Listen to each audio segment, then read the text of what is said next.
대한민국은 민주공화국이다.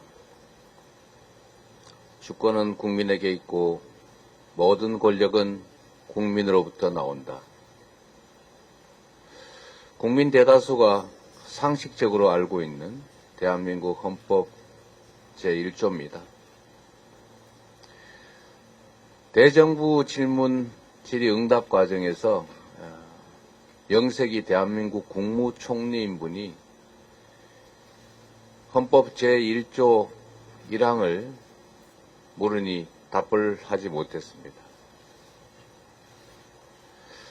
통일부 장관은 국민들이 주권을 행사하면 무정부 상태가 된다라고 하는 국민 주권을 명백히 부정하는 발언을 대놓고 국회 질의응답 과정에서 했습니다. 며칠간 대정부 질문 과정에서 총리와 장관 그리고 차관 등 정부 공직자들이 국회를 대하는 태도를 보면 국민과 싸우겠다라고 하는 대통령의 의지 또는 혹여 지시가 제대로 관철되는 것 같습니다. 국회의원은 헌법기관이고 국민으로부터 권한을 위임받은 국민의 대리인입니다. 국민을 대신해서 질의하는 국회의원에게 도발하고 또는 억압적이고 빈정거리는 이런 강요들 있을 수 있겠습니까? 저는 조금 전에 김기현 이분 말씀을 참 드리고 싶지가 않은데 불가피하게 한 말씀 드립니다.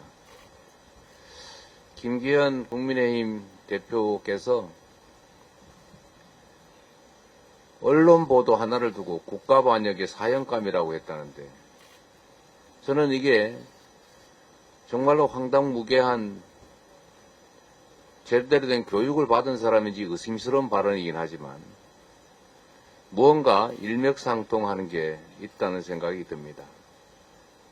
그건 바로 짐이 국가다라고 하는 전체주의적 사고와 맞닿아 있습니다. 윤석열 대통령이 이렇게 말했다고 합니다. 반국가 세력, 본인의 의사와 반대되는 국민들 또는 본인의 반대하는 또는 정부 여당에 반대하는 세력들을 반국가 세력이라고 반복적으로 말하고 있습니다.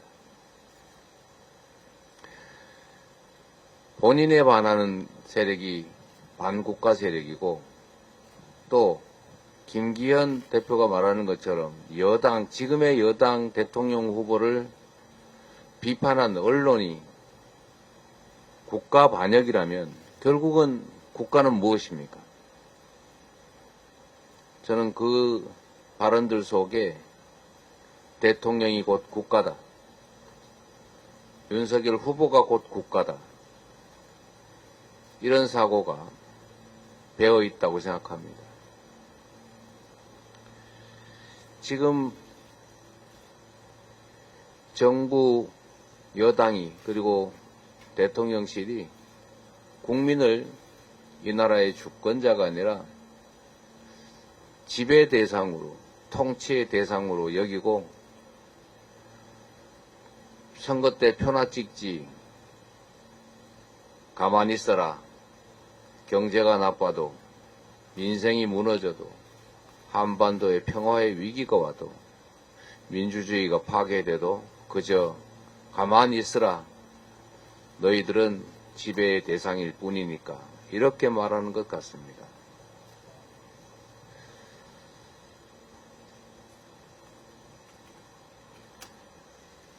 한때 국민의 주권을 부인하고 국민을 지배의 대상으로 여기던 폭력적인 정치 집단이 있었습니다. 바로 군사 정권이었습니다. 총칼이 영장으로 바뀌고 주체가 군인에서 검사로 바뀌었을 뿐입니다. 이제 정치는 사라지고 전쟁만 남았습니다. 주권은 국민에게 있는 것이 아니라 대통령과 정부 여당에게 옮겨간 것 같습니다. 그러나 이렇게 방치할 수는 없습니다.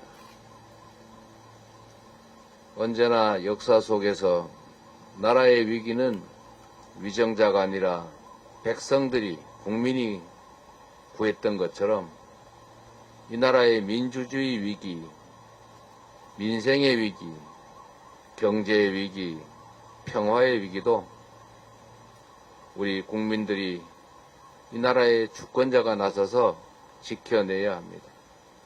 그리고 극복해야 합니다. 우리 앞에 장벽들이 하나씩 둘씩 쌓여가고 있습니다. 그러나 그 장벽조차도 우리가 넘어야 될 장벽인 것이고 결국 국민의 힘으로 넘을 수 있을 것이라고 확신합니다.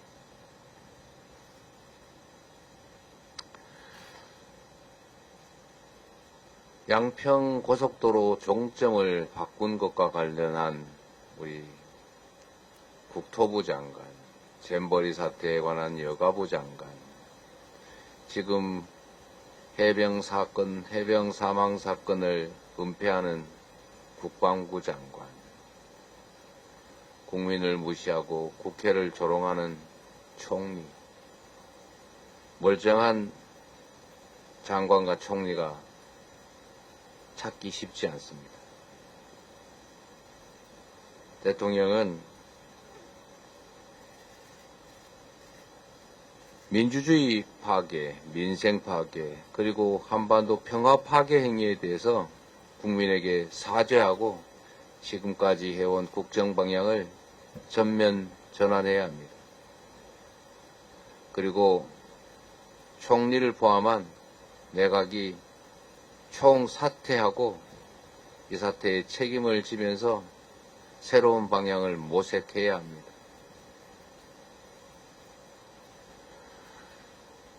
권력이 강하고 영원할 것 같아도 그러나 지나고 보면 언제나 잠시였습니다. 하늘을 찌르고 세상을 덮을 것 같은 권력자도 결국은 사라졌습니다. 역사와 국민이 심판할 것이라는 이 엄중한 경고를 잊지 않는 것이 불행을 피하는 길일 것입니다. 이상으로 최고위원 회의를 마치겠습니다.